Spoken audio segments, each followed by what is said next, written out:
इस बार के लोकसभा चुनाव में कई दिलचस्प चीजें देखने को मिली, जैसे किसी भी पार्टी को पूर्ण बहुमत न मिलना, जो काफी समय बाद देखा गया है। नोटा को ऐतिहासिक वोट मिलते इस बार देखा गया। कई नए दलों ने संसद का सफर तय किया, तो कई ऐसे भी दल हैं जिन्होंने एनडीए और इंडिया दोनों ही गठबंधन से दूरी बनाई, लेकिन इस बार उन्हें निराशा हाथ लगी।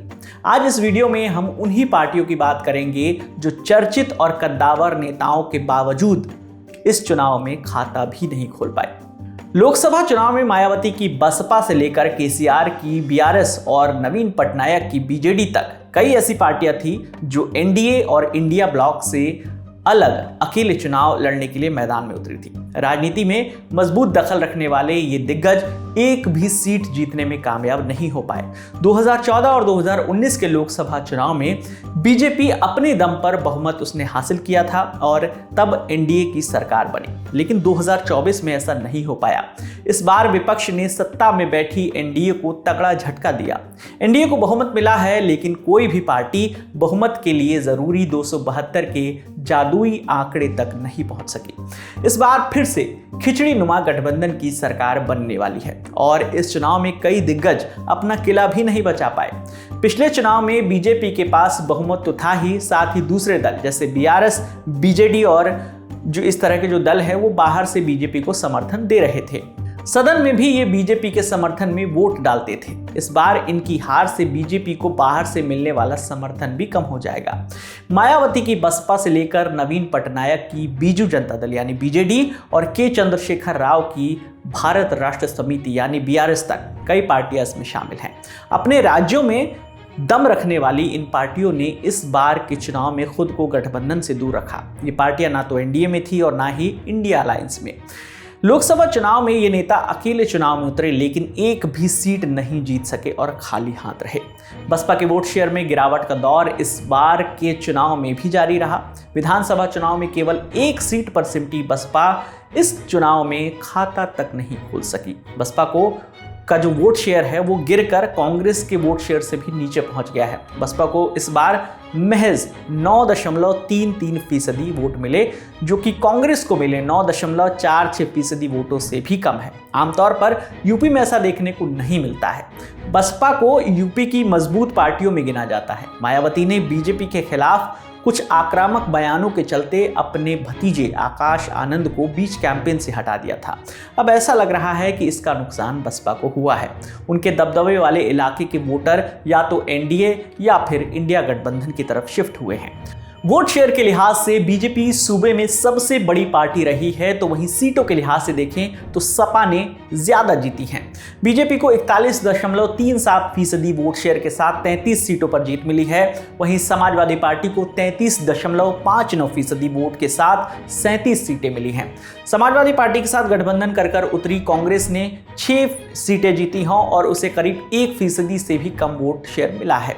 वहीं अनुप्रिया पटेल की पार्टी अपना दल एस को 1 सीट पर जीत मिली है। आपको बताते चलें कि पिछले लोकसभा चुनाव में बसपा सपा के साथ गठबंधन करके चुनावी मैदान में उतरी थी, तब बसपा को 19.40% वोट शेयर के साथ 10 सीटों पर जीत मिली थी, जबकि समाजवादी पार्टी को 18.10% वोट शेयर के साथ 5 सीटें मिली थी।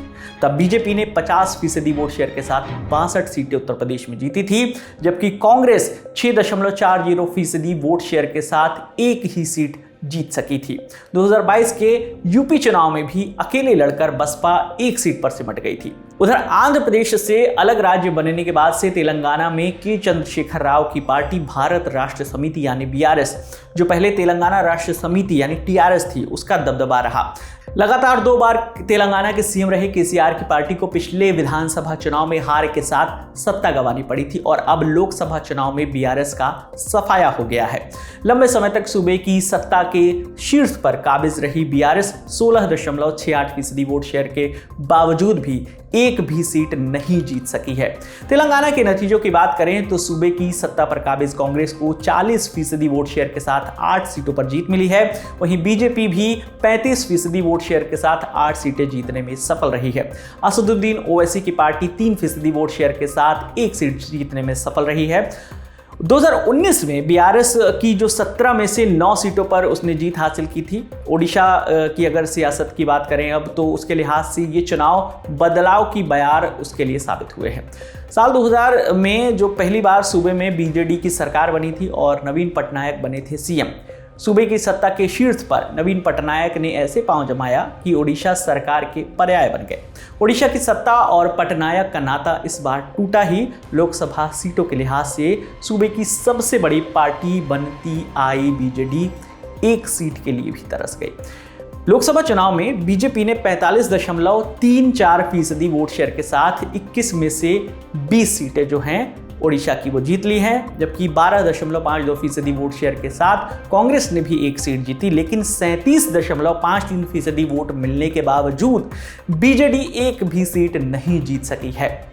2019 में बीजेडी को 12, बीजेपी को 8 और कांग्रेस को 1 सीट पर ओडिशा में जीत मिली थी। बसपा, बीआरएस और बीजेडी ही नहीं, कई और जो क्षेत्रीय पार्टी हैं वो भी खाली हाथ रह गई, जो कभी मजबूत मौजूदगी दर्ज कराते थे चुनाव में। ऐसी पार्टियों की लिस्ट में कभी जम्मू कश्मीर की सियासत में पावर सेंटर में रही पीडीपी और तमिलनाडु की एआईएडीएमके के नाम से मशहूर ये जो पार्टियां हैं ये इसमें शामिल हैं। पीडीपी ने कश्मीर घाटी की 3 सीटों पर उम्मीदवार उतारे थे और हर सीट पर उसे हार मिली। पीडीपी प्रमुख महबूबा मुफ्ती भी अपनी सीट नहीं बचा पाई। तमिलनाडु में सरकार चला चुकी एआईएडीएमके भी इस बार खाली हाथ रह गई। सूबे की सभी 39 सीटों पर इंडिया ब्लॉक के उम्मीदवार तमिलनाडु में जीते हैं। तो ये थी उन सभी पार्टियों की कहानी जो इस चुनाव में ना तो इंडिया गठबंधन के साथ थे, ना ही एनडीए गठबंधन के साथ, और उनका खाता भी इस चुनाव में नहीं खुल सका। इस पूरी खबर पर आपकी जो भी राय है आप हमें कमेंट सेक्शन में जरूर बताइएगा। आपके लिए तमाम जानकारी लेकर आए थे हमारे साथी दीपेंद्र गांधी। मेरा नाम है विकास वर्मा। देखते रहिए द लल्लन टॉप। शुक्रिया।